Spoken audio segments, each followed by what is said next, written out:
Hi everyone, welcome back to my channel. In today's video, this is my first ever true crime case. As you guys already know, I made the announcement a few weeks ago that I am going to be incorporating true crime cases onto my page, and this has been something that I've always wanted to do. I am very passionate about giving voices to those that are underrepresented. When we go about this whole scope and how this is going to be laid out, we are going to be covering a lot of unsolved, solved, missing, and a few infamous cases here and there. However, I want to emphasize the stories of victims of color. Unfortunately, missing white woman syndrome is a thing that a lot of people do not want to talk about, but I want to make it very clear that the bias in the media is very obvious when the victim is white in comparison to when the victim is a person of color. I want to share these underrepresented stories with you guys because regardless of what our victim may look like or their socioeconomic background, their story deserves to be told. We are going to be covering a case that I have been following for years, and that is the story of Arianna, lovingly known as Peaches Davis. And 15 years ago, Peaches went to her local convenience store not too far from her home, and she was never seen or heard from again. It's just very devastating because her family is a God-fearing family, and they have been searching for answers this entire time. They have done interviews, they've done flyers all over town, they have done benefits, they've done vigils, they've done any and everything to ensure that Peaches' face is out there for everyone in the world to see. I just hope that this video brings awareness to her case and encourages someone to speak up, because I believe in my heart that somebody knows something, and I think that one tip, no matter how small, could give Peaches' family answers. Let's dive into today's case. I want to issue a quick disclaimer that all of my information that I gather for this case is going to be public record, and all of that will be linked in my bio, and all persons that are mentioned in this case are innocent until proven guilty. In order to understand Peaches' case, we gotta set the scene back to when this all unfolded. So we are going to go back in time to 2010.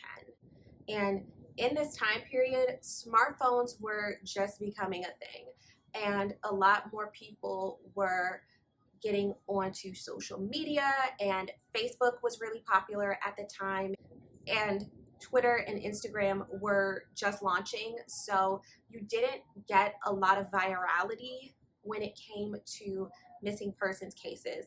A lot of our information came from our local news. We would get home from work or get ready for work in the morning, and we would cut on the TV and watch the news, figure out what happened the night before, what we could look to for the day ahead. And that's just how things were back then. And also keep in mind, at the time, we were 2 years out from the financial crisis in 2008. And this created a lot of economic strain, and a lot of businesses and people in general were struggling to recover from that.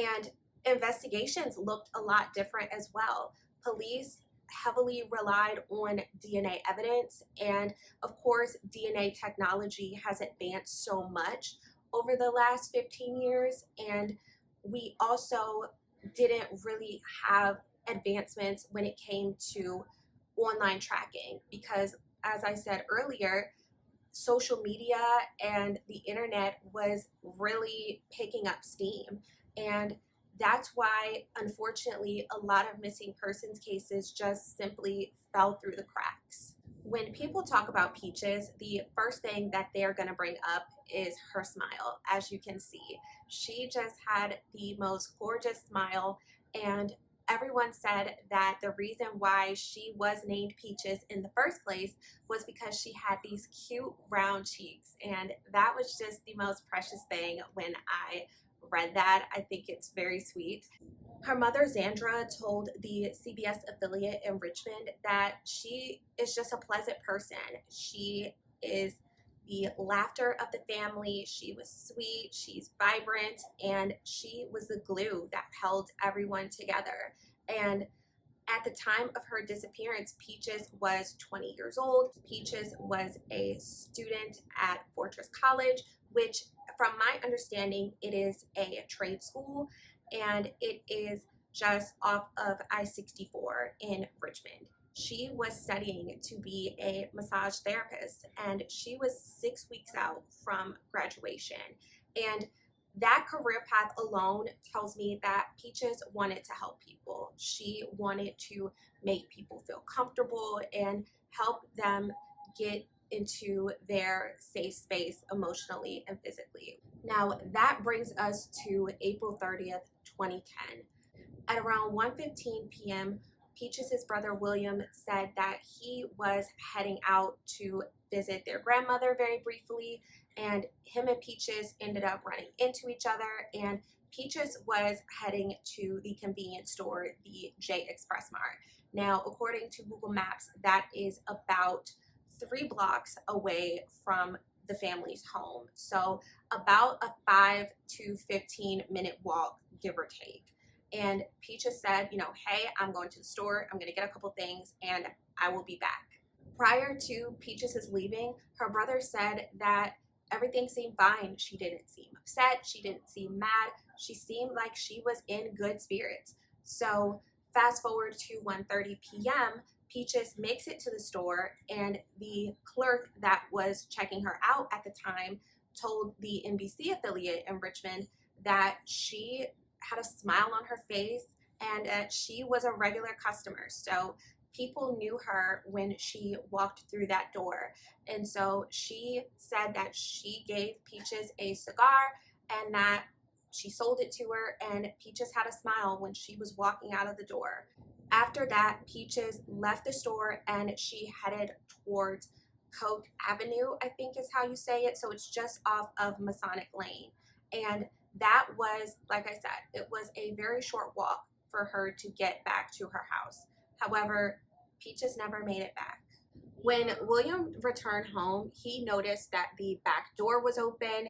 This immediately raised suspicion because a lot of Peaches' personal items were at the house. So her house keys, her wallet, her ID, they were all at home, indicating that she had every intention on coming back. Peaches' stepfather said in an interview that it's unlikely Peaches ran off without telling her family because those key items were at the house, and she was very open with her whereabouts all the time with her family.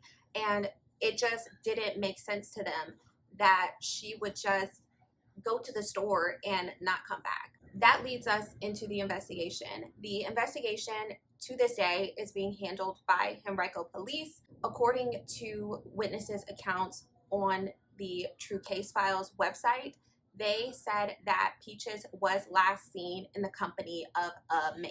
And that is a very important detail to remember later. On May 10th, so a little over a week after Peaches went missing, police said that they suspect that foul play may be involved. The name of the man that Peaches was allegedly last seen with has not been made public, so for the sake of this, we will not be identifying him. According to Reopen the Case, which is a documentary that investigates cold cases with a brand new set of eyes, and according to the episode about Peaches' case, the man that I referenced earlier, he allegedly dated one of Peaches' relatives. So that is the alleged connection between Peaches and said man. According to police, this man was actually seen in the vicinity of Peaches' home. They said that he was seen pulling out of a driveway and headed into the direction of the J Express Mart that Peaches visited earlier that day. The documentary also states that Peaches' brother, I'm not sure if it is William or another one of her siblings, but they said that one of her siblings saw this said man and tried to make conversation, and that man immediately got spooked, I guess, and just drove away. And the interaction was weird to her family, and it just didn't make a whole lot of sense. As I said earlier, this said man has not been charged with any crime in relation to Peaches.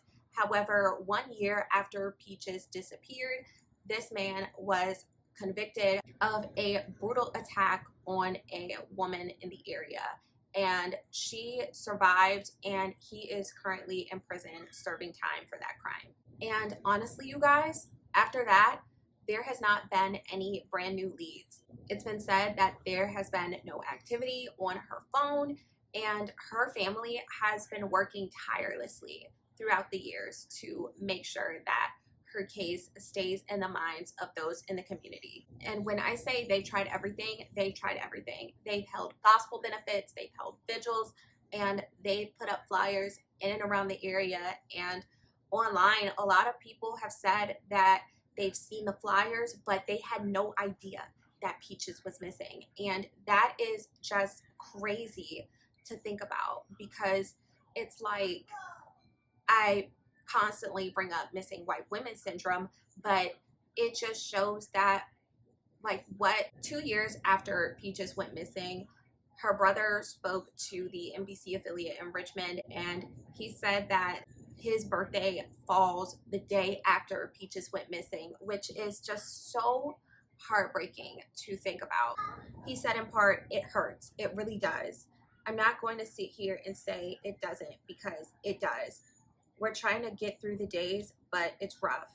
He also said that people have teased him about his sister's disappearance. He said that people would say that they've seen Peaches here, that they've seen Peaches there, and that was she a body that was found in a ditch nearby. And it's just, it's sick when you think about it, because it's like, this family is going through something that you can't even imagine, and to have the nerve to make some joke out of it is disgusting. There have been lots of times where we've covered these true crime cases, and there has been frustration with the police. And Peaches' mother, Zandra, shortly after Peaches disappeared, she went to the local board of supervisors, and she expressed to them that she was very frustrated with how slow the investigation was.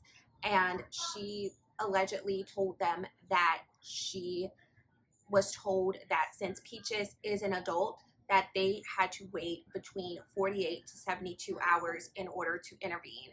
Now, you guys, I want to make it very clear to you that that is not true. According to the Virginia Code, there is no policy in place that says that there needs to be a specific waiting period when it comes to a critically missing adult. So if somebody tells you that, they are lying, because that is absolutely not the case, at least in Virginia. I don't know how it is for other states, but here in Virginia, that is not the case at all. At the end of the day, all Peaches' family wants is for her to walk through that door. They are hopeful that she is out there and that she will come home. Her brother said, "We really need her back.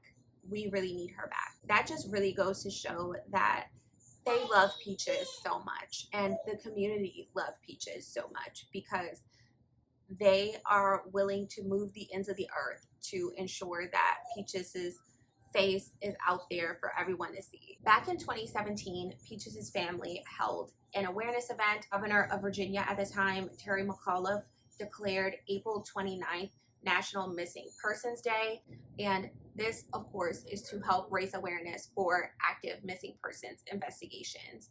And during that proclamation ceremony, there was a news conference, and state officials said that at that time, so back in 2017, there were currently 630 open cases. And of course, fast forward to 2025, that I am for sure has changed. And I do have linked in the description box a link to Virginia State Police's missing persons page. And on that page, you can see in alphabetical order all of the active and open missing persons investigations. And of course, Peaches's information is up there. Peaches was last seen wearing blue cutoff jeans, a pink shirt, and multicolored flip-flops. If you or anyone you know has any information about what may have happened to Peaches, you're asked to call Henrico Police at 804-501-5000. Even the smallest detail, the smallest tip could help lead to answers for her family. If you'd like to request a case for me to cover, I will have the case suggestion form linked in the description box. Make sure you like this video, share it to spread awareness, and subscribe so that way you don't miss the next case. Until next time, you guys, stay safe and remember, every victim deserves their story to be told.